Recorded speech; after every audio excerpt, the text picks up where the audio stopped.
God promises us, and we hold on to this promise that He will use the hardest experiences in our lives, and He will use them for our ultimate good. He will use the worst things we can imagine for good. And we have just been so blessed to see Him do that.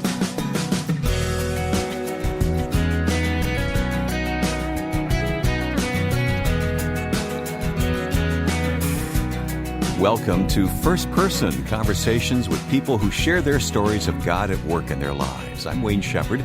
Glad you've joined us as we talk today with David and Nancy Guthrie. You'll find more information about today's guests, as well as past and future programs, online at firstpersoninterview.com. We have a page on Facebook, which you can find easily when you visit firstpersoninterview.com. And by the way, we'll also provide links to today's topic, which you may want to follow up on. As parents, Nancy and David never expected that their infant daughter Hope would be diagnosed with Zellweger syndrome and die as an infant. Sometime later, after taking steps to ensure that she would not again become pregnant and pass the gene on to another child, Nancy did become pregnant and gave birth to a son named Gabriel. He also died in infancy. I've known David and Nancy for some years now, and the remarkable thing about their story is how they've turned their grief into offering God's comfort to other families grieving the loss of their children. Through what they call respite retreats, couples have a place to go to talk with other families.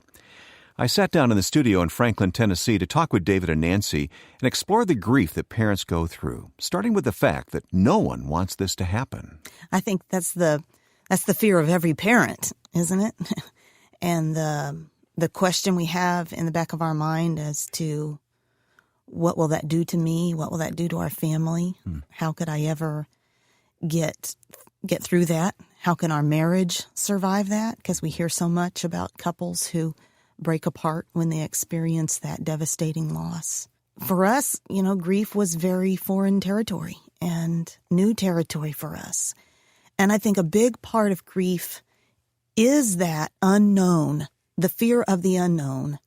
For me, it was that sense of feeling more pain than I had ever felt before. And beginning to wonder, well, will I always feel this way? And I think that's one of the scary things about grief at the beginning, that fear of wondering if the pain will ever ease or if you're destined to hurt that much forever. David, when that grief was so fresh, what impact did it have on your relationship with Nancy? Well, one of the things about losing a child that all parents experience, I think, is it affects every part of your family and every part of your life. And that's one of the really hard things you just have to deal with, and no one is really prepared for that. Life had to go on for you and your son, too. Yes, and you're surprised that life is going on all around you. As if nothing happened to the rest of the world. And here you are, this experience, this loss, this emptiness, now affects everything in your life, your work, your marriage, your other children. And it's very disorienting. And I think it hit me like it does probably most fathers and husbands. Did you react differently, each of you, though? Mm-hmm. Oh, certainly. Yeah. And that's one of the struggles for couples, to learn how to grieve alone but together, if that makes sense, because our grief is our own, and there is a desperate loneliness to grief. Sometimes I think if you boil grief down to its essence, it's loneliness. There's a sense which, as a married couple, we have an expectation that if I feel this lonely, then you must not be being there for me. Like you ought to be. And for most men, we're just kind of wired this way. We want to fix things. And when Nancy was in the depths of grief and sadness, I felt like I'm not doing my job. Somehow I can't pull her out of this. What's wrong with me, or what's wrong with our relationship? And nothing is wrong. This is the overwhelming power of grief. So you had to learn to allow for each other's differences and how you reacted to this tragedy? Oh, absolutely. And I think David and I were helped in that early on, even when we were still in the hospital, right after we got the diagnosis that Hope would die. We weren't really sharing that with family or friends yet, but our nurses knew. And we had these wonderful, godly nurses. And one of them gave me a book written by a woman whose child had drowned. And there was a chapter about how she and her husband had grown apart during grief. And that she'd come to the part where she just thought, well, he's just moved on. He's not even thinking about this. He's not talking about it. And then she found out he drove off every day for work and pulled along the side of the road and wept for a while on his way to work. And I read that chapter out loud to David, still in the hospital right after Hope was born, just saying, we have to watch out for this, that we figure out how to do this in a way that we don't grow apart. Because honestly, there's nothing sadder than to meet someone who has lost a child, and then their grief has become such a crushing burden that has been so awkward and so difficult to share that then they become alienated from the one person who shares that grief with them most profoundly. And so, David was really good in that he has always let me just grieve my own way and shed tears when they come, which has always been easily. Not before I had Hope or Gabe, but since then, very easily. But honestly, we're 10, 11 years down the road, and sometimes grief can still be awkward for us in the way that, an anniversary of Hope or Gabe's death or their birthday comes around and you're not sure how the other person is with it. Are you feeling sad today? Are you wanting to or you feel mark guilty. This anyway? Yeah. Or, gee, I didn't even, once you get a ways down the road, they're not quite as significant anymore in terms of you notice, but they don't dominate your emotions like they used to. And so, you're kind of checking the emotional temperature of the other one. How are you feeling about this today? Yeah. This may be speculation on my part, but David, I'm guessing that Nancy had some pretty close personal friends who rallied around her. Pretty typical of women. I did. I had the best friends. What about you as a man, though? Did you have somebody? Good question. Probably also typically of men. I haven't had close friends who have come in and been a big part of this grief experience. Guy friends. Mm-hmm. We have some couple friends, I would say, who have been just incredibly important to us in just supporting us, sometimes very practical ways, and sometimes just the kind of being there, when they knew there were important dates or important moments. Mm-hmm. Lots of dinners around the table with other couples, talking through all the questions this brought up in our lives. I mean, beginning immediately during Hope's life and following her death, and then, of course, when we had Gabe, and there were so many perplexing questions all the way along about, what's God's role in this? Did he plan this for us? Did this just happen because of this broken world? Yeah. And talking about prayer and healing. So we had lots of good conversations with people. Well, mixed in with all this, I mean, you took steps that you wouldn't get pregnant again, but you did. Yeah. And Gabe came, and then you had to go through it all again. Yeah, we did. Grief was different that second time around. The same but different, if that makes sense. I mentioned that a part of grief is that fear at the beginning of, will I always hurt this much? And so I think the second time around, I didn't have as much fear about that because I knew how much it hurt. But I also had experienced some healing from that, and I had that hope of healing. We quite frankly, we just weren't as shocked. When Hope was born, we were expecting a healthy daughter who would grow old with us. Mm-hmm. And there was this huge drop-off of disappointment with Hope, that she wasn't who we expected. And I wouldn't have the long life with her growing old with me that I had hoped for. And with Gabe, that wasn't the case. We knew early on that he would have the fatal syndrome. And we weren't thrown into his tailspin trying to figure out the syndrome when he was born. So immediately we were able to enter into just enjoying him for who he is, for the length of time that God gave him to us. Knowing it would be short. Yes. And so, while it was desperately quiet and empty after Gabe died, and that sense of here we are back to 3 again, and how has this whirlwind happened? The grief was different in a sense because it was just that deep sadness, but also just so much joy that he had been here at all was a big part of it. Yeah, we knew more what to expect this time, which is a mixed blessing, quite honestly. Right. Sure, because it took some of the horror away from just the realities of death, which is so frightening. But at the same time, every day of his life was still tinged with that of what we knew was to come any Still a moment, deep and we grief, just knew yeah. it would come all too soon for us, and we knew it would take a while to get over that again.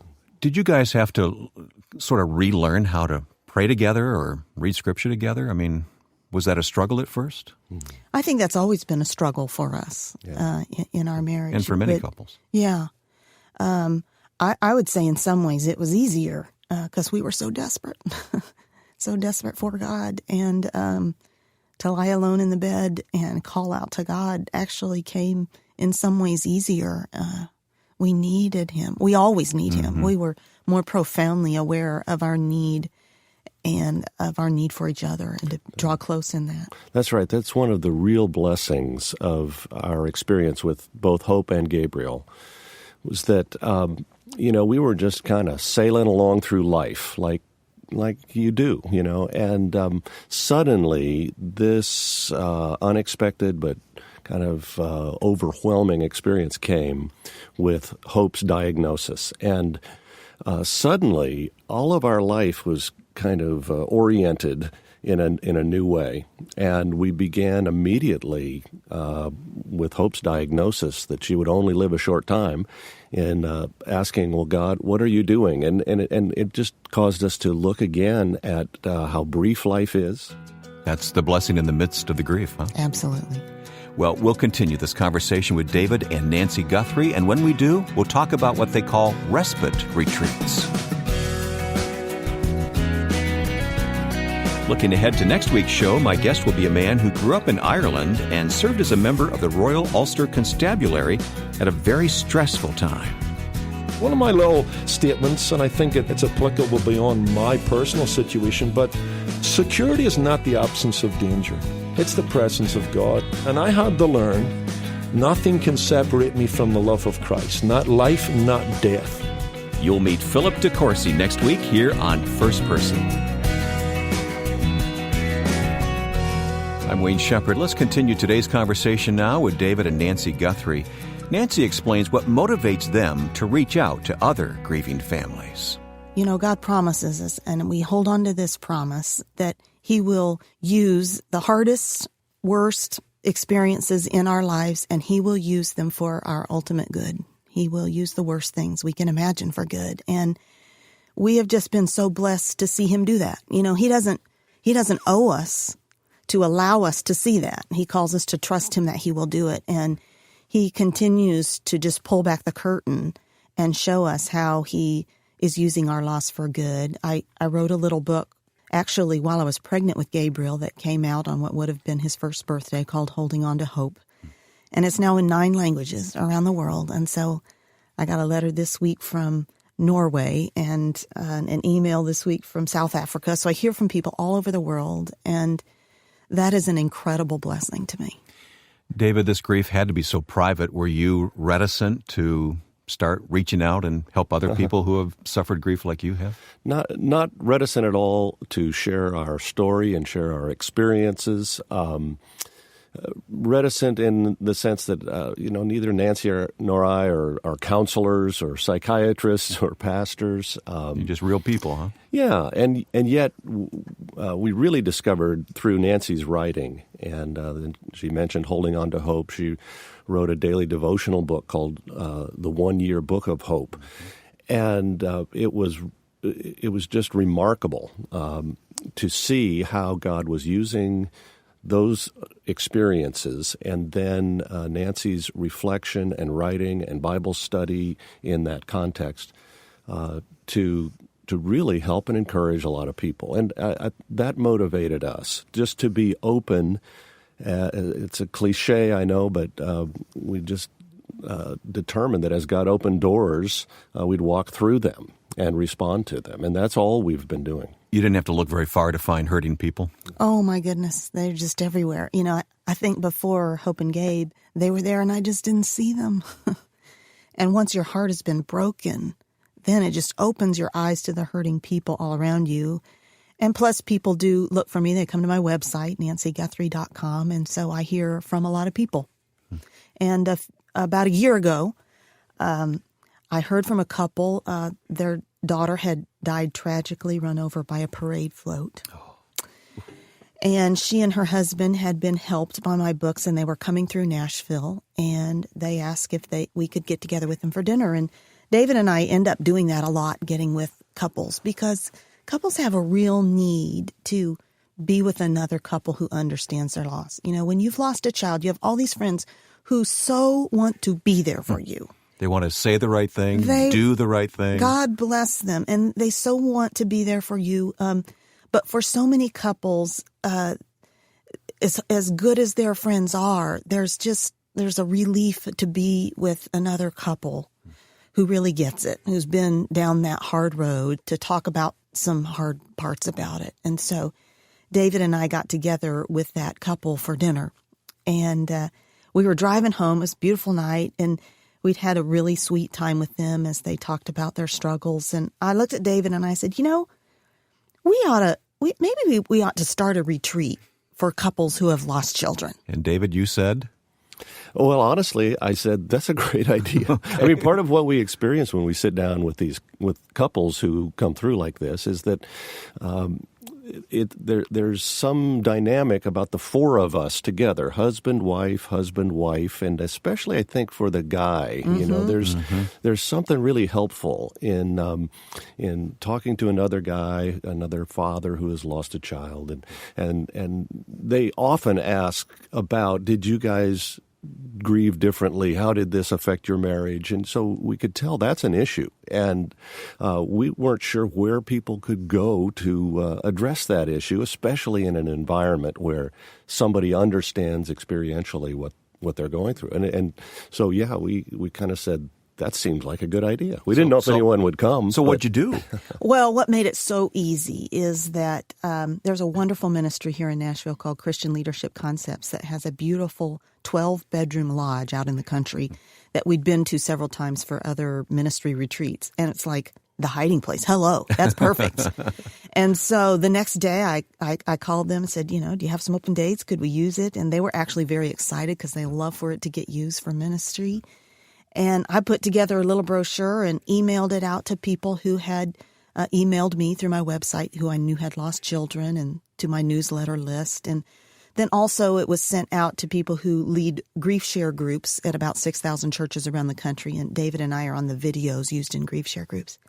There's only 12 bedrooms in the lodge, so that meant we need a bed. And so there was room for 11 couples. And within 2 weeks, that first one filled up. And we scheduled the second one for October, and it filled up quickly. And this past Labor Day weekend was our fourth respite retreat. And so we've had 4 now, 44 couples. I've seen some of the feedback that comes afterwards. It's got to be deeply meaningful to you to have this opportunity to help people who are grieving.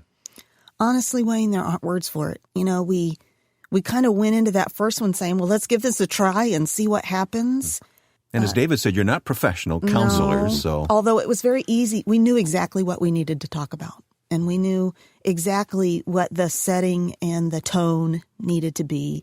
We knew that couples needed to tell their stories to each other. We had a list of things parents struggle with, things like dealing with their extended families who sometimes don't want to talk about it, dealing with friends who have let them down. How are they going to cope with the holidays this year? What are they going to do with their child's bedroom and their stuff? One person wants to go to the grave. The other person never wants to go.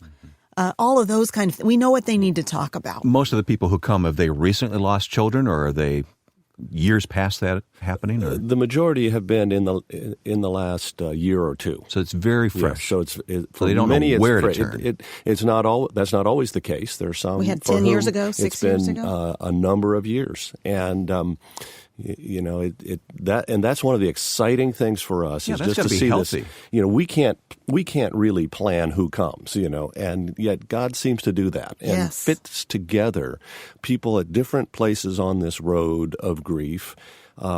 I would say that pretty much every couple that walks in that door, we can see the burden just on their face and on their shoulders as they walk in. And we can tell from the conversation that ensues pretty quickly that for most of them, they feel so alone. Yeah. And to be in this intimate environment where there are others who understand it, they get it, is just a huge relief to people. And it opens up the opportunity for some real ministry to happen for them. Just being together has got to be meaningful. Just watching them over the meals. And as the time goes on, we go to bed and they we got to get up and make breakfast. They stay up till late at night talking. And so it's not all programmed out. And oh, no. I mean, we have a lot of guided conversation and we have some fun. Because like on Saturday night, we have some fun. I remember especially the first retreat, one girl coming up to David and said that was the best part of the weekend for her when we played this game and laughed. And she said, I haven't laughed out loud since my son died. You gave them permission to laugh. Well, That's right. And also, when you've had a child that's died, it's kind of awkward to laugh around other people, honestly. Mm-hmm. You're afraid that everybody's going to look at you and think, oh, she must be over it now, so we can move on. Or did she even really love her child if she could be that happy? To be with a group of couples that you don't have to worry about whether or not somebody thinks you don't care about your child, and to be able to laugh out loud, there's just something really healing about that. The couples that come, do they equally want to be there? Or did one spouse say, hey... Now, how would you know that, Wayne? Yeah, there have been a few husbands who have confessed maybe at the end of the weekend. I didn't want to be Didn't here. really want to come. Or we ask them before just to share a few things with us so that we can be praying for them and be prepared. And we'll ask, what's your biggest fear? And sometimes the answers we get from men are pretty brief. But many will confess, I don't really want to be here, but she thought it would be a good thing, so here I am. Just another cool thing about the weekend is to see how that will kind of open up for guys over the weekend. I think women tend to be the PR people for our family, and that we're the ones usually telling the story and talking about some of these things.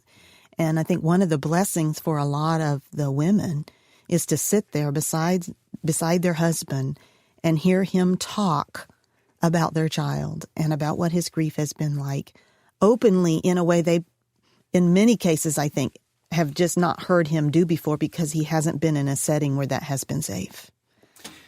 David, Nancy, thanks so much for what you're doing. I know it comes out of a heart that was broken in grief, but now you two just want to give, don't you?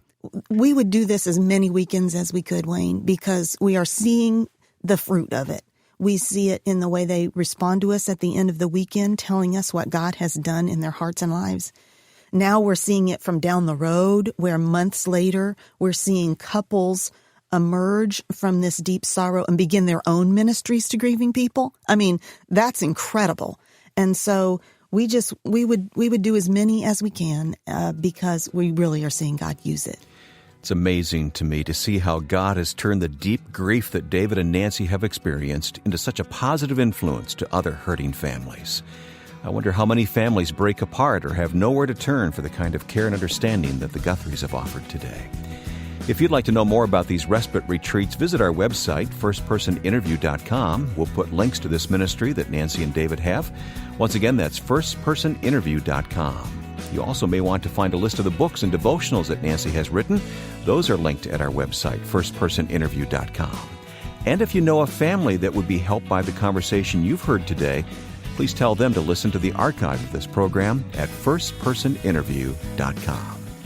Next week, our guest will be Philip DeCourcy, a former police officer in Ireland who now wields a different weapon. With thanks to my friend and producer Joe Carlson, I'm Wayne Shepherd. Join us next time for First Person.